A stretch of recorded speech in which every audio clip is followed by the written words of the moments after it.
Hello YouTube, this is the Bucket coming at you today with my RG14 revolver in double action, single action. My particular model here is the RG14. Mine is 7 inches in length, 3 inches in the barrel. Its height is 4 inches, weighs in at just over a pound, and its width is 1¼ inches. RG is a company that was originally founded by Rome. After World War II, there was a lot of need in Germany for producing products and exporting them. And RG was known for producing inexpensive firearms. And they were actually really successful at it, to the point that when the United States passed the Gun Control Act of 1968, banning the importation of firearms like this, RG actually packed up its bags, started a new company in Miami, Florida, to start producing these revolvers that they were very, very successful at. And my model actually is produced after 1968, and you can actually see on the roll mark there, it says Miami, Florida. So these guns were entry-level guns that were designed for, you know, grandma to keep in her purse or to learn how to shoot a revolver with, and ended up really being the gun that a lot of people were using to do some bad things and dropping them once they were done. So actually, the assassin that tried to assassinate Ronald Reagan, John Hinckley Jr., ended up using a gun just like this one to shoot Ronald Reagan. And actually, one of the people that was shot by that gun ended up suing them.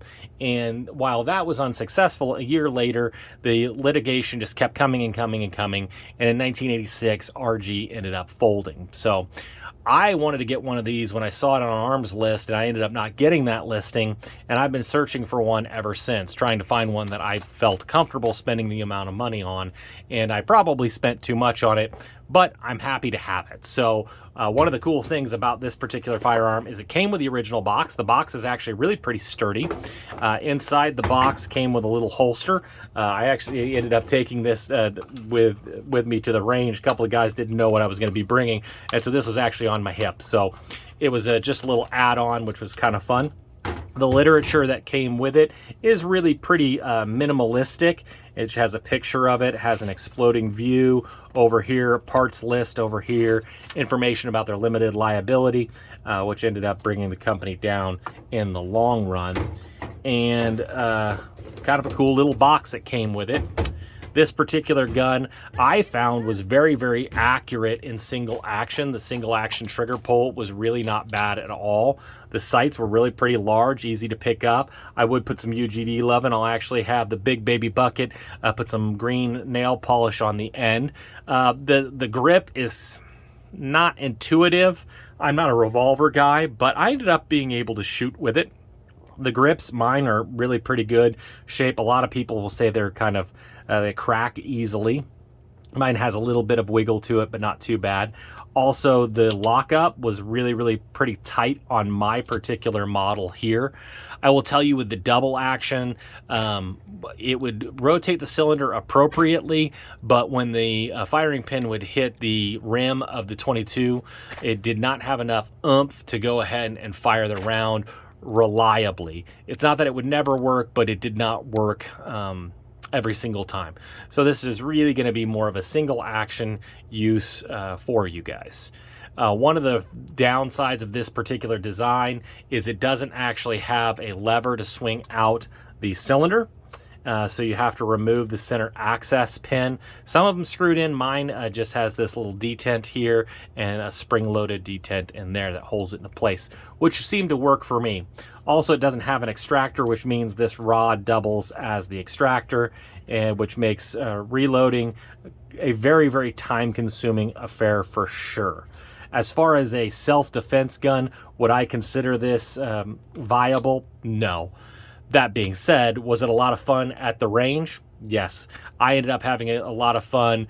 Me and the Goat Whisperer had a lot of fun, and Shorty had a lot of fun.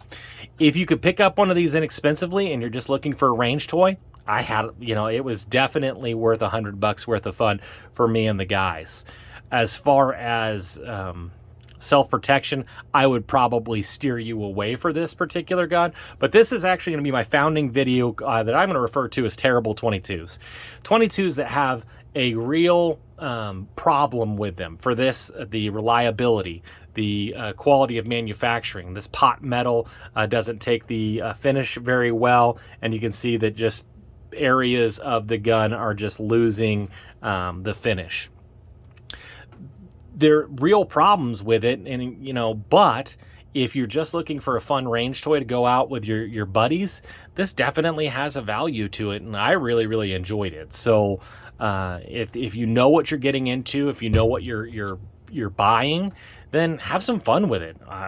We all had a blast with it, and then it was a lot of fun in that regard.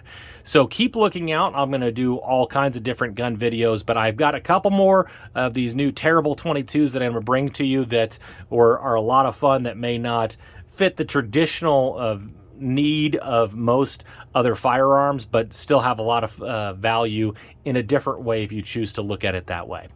I want to thank you guys for all the likes, the supports, the views. The shares are really appreciated. The channel's growing slowly but surely. And as always, you guys stay classy, YouTube. I learned a lesson. Never half-ass two things. Whole-ass one thing.